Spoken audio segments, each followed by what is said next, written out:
इस अध्याय के आरंभ में ही धृतराष्ट्र ने संजय से पूछा था कि युद्ध क्षेत्र में मेरे और पांडु के पुत्रों ने क्या किया।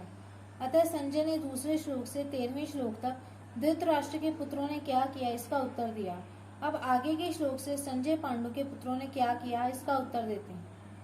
ततः श्वेत हैर्य युक्ते महति संयनंदने स्थितो माधव पांडवश्चैव दिव्यो शंखो प्रदधमतु। ततः श्वेत हैर्य युक्ते चित्ररथ गंधर्व ने अर्जुन को 100 दिव्य घोड़े दिए थे। इन घोड़ों में यह विशेषता थी कि इनमें से युद्ध में कितने ही घोड़े क्यों ना मारे जाएं, पर यह संख्या में 100 के 100 ही बने रहते थे, कम नहीं होते थे। ये पृथ्वी स्वर्ग आदि सभी स्थानों में जा सकते थे। इन्हीं 100 घोड़ों में से सुंदर और सुशिक्षित 4 सफेद घोड़े अर्जुन के रथ में जुटे हुए थे। महति से अनंदने स्थितो यज्ञों में आहुति रूप से दिए हुए घी को खाते खाते अग्नि को अर्जुन हो गया था। इसलिए अग्निदेव खांडव वन की विलक्षण विलक्षण जड़ी बूटियां खाकर अपना अजीर्ण दूर करना चाहते हैं, परंतु देवताओं के द्वारा खांडव वन की रक्षा की जाने के कारण अग्निदेव अपने कार्य में सफल नहीं हो पाते थे। वे जब जब खांडव वन को जलाते तब तब इंद्र वर्षा करके उसको बुझा देते। अंत में अर्जुन की सहायता से अग्नि ने उसे पूरे वन को जलाकर अपना अजीर्ण दूर किया और प्रसन्न होकर अर्जुन को यह बहुत बड़ा रथ दे दिया।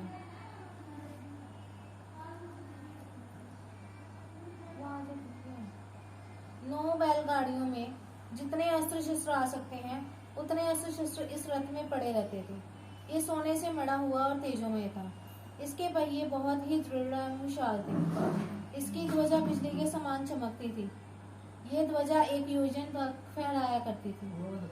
इतनी लंबी होने पर भी इसमें ना तो बोझ था, ना ये कहाँ रुकती थी और ना कहीं वृक्ष आदि में अटकती ही थी। इस ध्वजा पर हनुमान जी विराजमान थे। स्थितो कहने का तात्पर्य है कि उस सुंदर और तेजोमय रथ पर साक्षात भगवान श्री कृष्ण और उनके प्यारे भक्त अर्जुन के विराजमान होने से उस रथ की शोभा और तेज बहुत ज्यादा बढ़ गया था। माधव पांडव शचैव, माँ नाम लक्ष्मी का है और धव नाम पति का है, अतः माधव नाम लक्ष्मीपति का है। यहाँ पांडव नाम अर्जुन का है क्योंकि अर्जुन सभी पांडवों में मुख्य हैं। पांडवा नाम धनंजय, अर्जुन नर के और श्री कृष्ण नारायण के अवतार थे। महाभारत के प्रत्येक पर्व के आरंभ में नर और नारायण को नमस्कार किया गया है। नारायणम नमस्कृत्य नरम चैव नरोत्तमम। इस दृष्टि से पांडव सेना में भगवान श्री कृष्ण और अर्जुन ये दोनों मुख्य थे। संजय ने भी गीता के अंत में कहा है कि यहाँ योगेश्वर भगवान श्री कृष्ण और गांडीव धनुषधारी अर्जुन रहेंगे, वहीं पर श्री विजय विभूति और अटल नीति रहेगी। दिव्य शंखो प्रदधमतु। भगवान श्री कृष्ण और अर्जुन के हाथों में जो शंख थे वे तेजोमय और अलौकिक थे। उन शंखों को उन्होंने बड़े जोर से बजाया।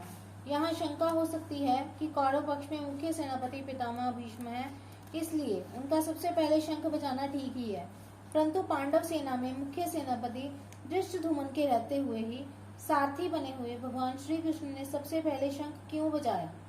इसका समाधान है कि भगवान सारथी बने चाहे महारथी बने, उनकी मुख्यता कभी मिट नहीं सकती। वे जिस किसी पर पद पे भी रहें सदा सबसे बड़े ही बने रहते हैं, कारण कि वे अच्युत हैं, कभी च्युत होते ही नहीं। पांडव सेना में भगवान श्री कृष्ण ही मुख्य थे और वे ही सबका संचालन करते थे।